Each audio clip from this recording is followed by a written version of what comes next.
Again, it's a much smaller ask than the founding generation had to respond to. Are you going to fight for Damon? Are you going to knock doors?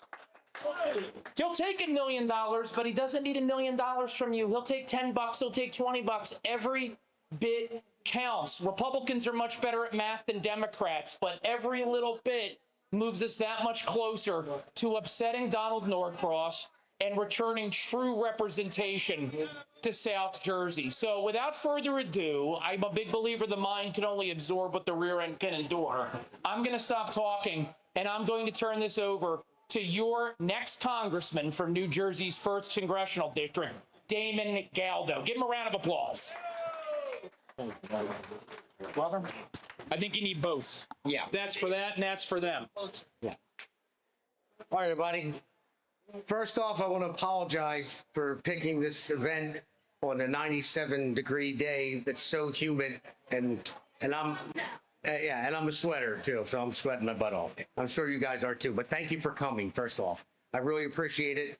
It takes a lot to come out to an event like this, spend money, donate to campaigns, and especially sit there and be uncomfortable in this heat. So again, much appreciated. I remember a few years ago when I first got involved, I was standing right here, my first speech I ever gave, and I had it written down, because I wasn't used to it. So I asked my wife, can you hear me? No. Well, you have to move this forward. Yeah. I'm not supposed to be. So.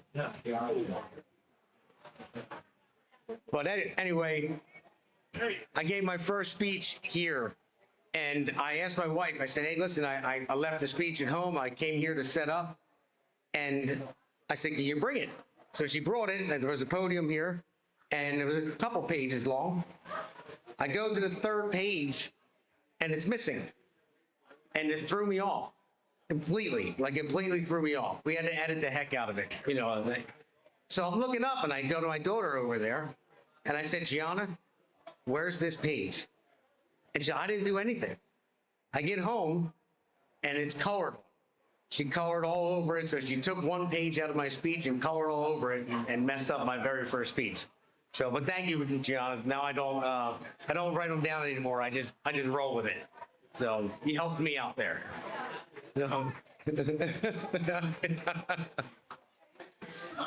But one thing, what Matt said, I want to thank Matt for coming out here too and giving the speech for me. Matt is a great guy from state of New Jersey. He's doing a lot for New Jersey. He's a great Republican. He's great for the movement. And we need that. When he talked about Abdul Saeed, and we also have Francesca Hong that just won in Wisconsin. These are Democratic Socialists of America, which is a mask for communism. That's what they are about. They want to abolish the Senate. They want to abolish ICE, abolish the police. They want to get rid of closed borders. They want wide open borders. They want to abolish the presidency. They want to defund the Pentagon. All this is craziness. And this is what hijacked the Democrat Party, and they allowed it. They allowed it, and they just ran with it because they figured they will be able to control these people. But now they're out of control, and they're in a lot of trouble with that, and that means we're in a lot of trouble. If these people are getting elected, you're going to see what's going to happen. And if they want to abolish jails, prisons, let all the prisoners out. These are people that are anti-American, that want to see America fall. That is exactly what it is.